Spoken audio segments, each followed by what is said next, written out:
To make sense of the world today, it's absolutely crucial that you grasp the concept of right-wing anti-liberalism.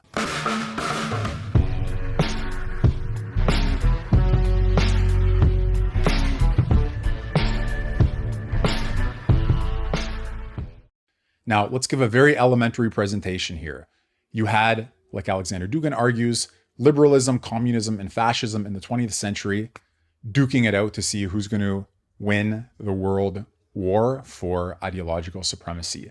And who wins it? Liberals do. What happens now is anybody who's not a liberal and not to the left of liberalism is considered a Nazi. You know this. You don't need me to tell you. Look at the world for the last 10, 20 years and ask yourself, isn't it the case? Who's been called a Nazi? People who defend what now? The nuclear family? People who defend normality? People who defend beauty actually being beautiful and not ugly? Things being good and not degenerate? These people are called fascists. They're called far-right extremists. Now we're excluding those who actually carry out acts of violence. We're excluding those who are actually radicalized. Ordinary people are called Nazis. Ordinary people are called fascists. And ordinary people are demonized. Very effective rhetorical strategy, although its effectiveness is declining. Well, how did we get here? Again, if you are to the right of liberalism in any way, means if you contest some of the principles of liberalism, but not in the name of greater equality, not in the name of greater social justice, not in the name of inclusivity, diversity, and equity, but in the name of something else, then you are branded an enemy of the state, an enemy of the people, and an enemy of mankind. You know this. The consequence is that everything that's been coded as to the right of liberalism, or the phrase I like, right-wing anti-liberalism, everything that was coded that way was completely taken off the table. And what does that include? Here's the problem. Okay, here's the most serious problem. What does that include? It includes many sound principles of statesmanship and statecraft. It just does. Because it takes Plato off the table. Since Plato is not a liberal, and he's not to the left of liberalism, therefore he is right-wing anti-liberal, okay? And it might sound weird to say, but it's actually not that weird. If you look at the history of the polemics against political Platonism, whether you take his two most prominent defenders, let's say in my mental world here, Leo Strauss, who wrote a book, Studies in Platonic Political Philosophy, and Alexander Dugin, who's got his book, Political Platonism. Well, Strauss was called a fascist, Dugin's called a fascist. They're different thinkers, doesn't matter. Reference to Plato means reference to an ideal of excellence, of virtue, a criticism of democracy, a criticism of freedom as the ultimate ideal, a criticism of equality as the ultimate ideal. It's a world where the gods are back as the guarantors of the legitimacy of law. It's a world where the philosopher is the highest type among men, and not just the crazy, perverted sort of freak philosopher of the postmodern left. Not all of them are like that. But the philosopher like Socrates, who actually pursues the good life, gets other people to think about it, and is the most just of men. All right, so there's a war on Platonism. There's a war on Aristotelianism. There's a war on anything that's not liberal or leftist. All right. And this war takes place in many different ways.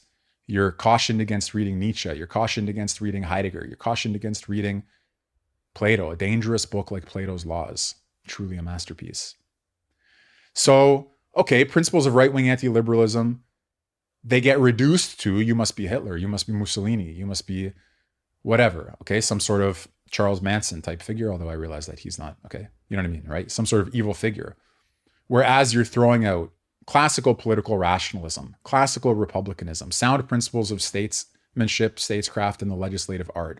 You're also throwing out the greatest moments of Western philosophy to date, by which I have in mind here primarily Heidegger, the incredible accomplishments of Martin Heidegger in his monomaniacal pursuit of the meaning of being and the truth of being, his inquiry into the history of being, absolutely decisive, authoritative for every real thinker of the 20th century, whether they agreed with him or not.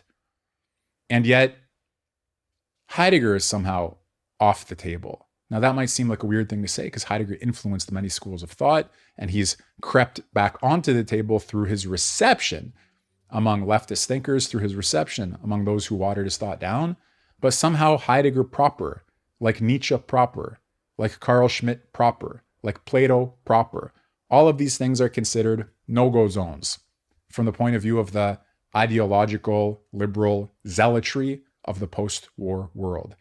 And somehow it's okay if you're interested in leftist thought, but if you're interested in rightist thought, it's a dangerous thing. So my view at a high level is that the war against right-wing anti-liberalism, which is a function of, in our time anyways, the concern that it's going to lead you to Nazism. So a genuine concern as well as a tactical polemic against enemies to the right. Okay, justified in some cases. That has led to an overreach. Liberal zealotry has led to an overreach in the polemic against right-wing anti-liberalism, or generally speaking, thought that is neither liberal nor leftist, and that can roughly be coded as on the right because it, let's say, is more for hierarchy than for equality, more for virtue than for freedom, more for excellence than for its alternatives, more for what's exclusive, rare, and perfect than for what's inclusive and the lowest common denominator. It's a world of rank. It's a world of tradition. It's a world of the sacred. And it's also a world of intellect and its breakthrough discoveries. But breakthrough discoveries that are not just about the external world and control and conquest over the natural world, because you have that in liberalism as well to a certain extent. You have liberal scientism that champions against its leftist counterparts the scientific method and genuine insight into the biological world and the natural world, great discoveries and all of that, but not necessarily applying intellect and its differentiations to the question of man. And here I'm not referring to genetic differences in IQ. I'm referring to the spiritual model, the noetic model, according to which, let's say in Plato's cave allegory, some people see shadows, some people see the fire that's burning in the cave, some people manipulate images in order to have control over others, but some people have so elevated their existence, they have so deepened their way of being in the world, they have really brought their intellect to peak perception, and they are now out of the cave. They don't depend on the world that's been given to us by manipulators. They don't rely solely on opinions that they receive through this or that impression. They have made the breakthrough conversion of the soul into the things that truly are. They become knowers, or at least aspirants towards knowledge. They become wisdom seekers, if not wise men. And so that sort of differentiation at the level of your intellectual intensity and acuteness, your ability to be up in the realm of the philosopher kings, not down in the realm of the shadow worshipping slaves, and not just occupying the middle realm of the, puppet master manipulators. So that's part of the classic model as well. It's not a universalizable methodological approach where everybody has equal access to what can be known. No, there are those who are privileged in their ability to know. And this privilege isn't like you got white privilege and you've got this privilege and you've got that privilege and we should destroy the privilege. No, the privileged insights of the wise men become the standard. Man is not the measure of all things, but the wise man is the measure of all things that matter for the human being. Man does not have equal access to everything that can be known, but the knowers deserve the true knowers, okay? Not the false technocratic expert class that position themselves as knowers but don't actually know. That's a sort of inverted satanic Platonism. We're talking about the actual people who deserve to be called the measure of man, the actual insights into the nature of human and political affairs. Now imagine that because you're so worried to introduce rank and hierarchy, you're so worried to have principles of exclusion, you're so worried that you can be judgmental, that something is ugly and something is beautiful. You're so worried that a discourse of friends and enemies, what does Socrates talk about all the time? If you read Xenophon, how to benefit your friends and how to harm your enemies. Well, if you're so worried about dividing the world into friends and enemies that, hey, that's fascism, us versus them thinking is fascism, and that's Carl Schmitt, and that's, Hitler eventually, and genocide, and annihilation of entire peoples. And therefore, we're going to close the door on sound common sense. We're going to close the door on classical political rationalism. We're going to close the door on the profound insights into the truth of human existence that we get through Martin Heidegger's questioning. We're just going to deliberately blind and lobotomize ourselves and then wonder, how did the world get to this point? How did schools become so degenerate? Why are our kids taught transgender ideology when they're in grades 1, 2, and 3? How does it happen that waving your country's flag is almost akin to an act of terrorism, whereas waving a terrorist flag is, some sort of championed act of resistance? How did we get an inverted world? How did things get to be so weird? Well, what happens? You can chase nature out the door with a pitchfork, and then for a while, things are weird. Nevertheless, it returns, okay? And it puts things back in their proper order. So the nature of human life, the nature of political life, the nature of truth, and all of that, some of that falls into the realm of right-wing anti-liberalism. Whether you like it or not, it doesn't matter, and it doesn't change anything. That's just a fact. So what does it mean? It means to help orient ourselves in the world today, to help set things right, to make sure that we unlobotomize ourselves, that we remove our blinders, that we can function intelligently in the world again. It is necessary to reconsider the most valuable, the most thoughtful, and the most helpful of those resources that were coded as bad and therefore taken off the table. And I've already mentioned to you that includes classics like Plato and Aristotle and contemporaries like Nietzsche and Heidegger. It includes, in my view, people like Dugin, not because everything he says is the gospel truth, but because why would we not learn from people who are insightful in their analysis of political affairs? Who are we helping when we deliberately deprive ourselves of important insights? Insights that help us not only to understand well, but to act well. It's not possible.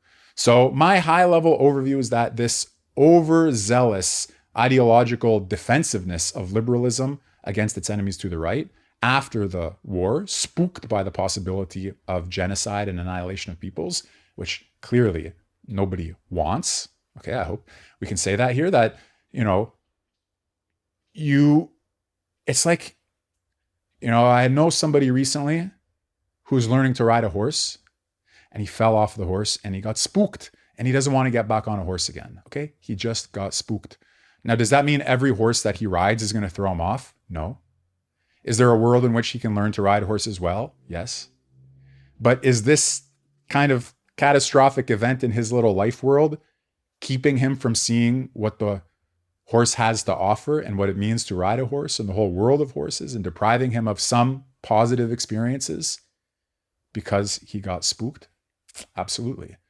Now, it is just an unfortunate fact of our political history, taken at a much larger scale, that the extreme exaggerated depravities of right-wing anti-liberalism, mixed with other kinds of insanities, culminated in things that have so spooked humanity, that many parts of the civilized world, that they don't want to repeat those nightmare scenarios.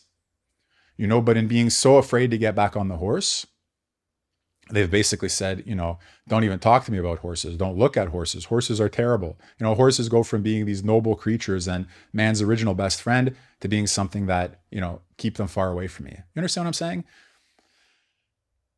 Rediscover the virtues of right-wing anti-liberalism in a world that has told you constantly about the vices of right-wing anti-liberalism.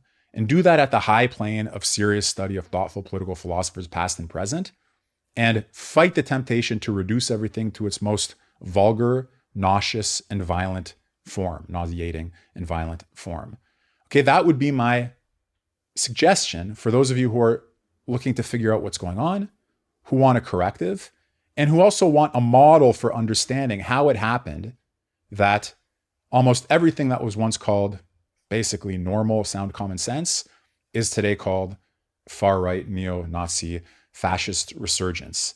And that's not viable. That can't last. It won't last. You can chase nature out the door with a pitchfork. Nevertheless, it returns.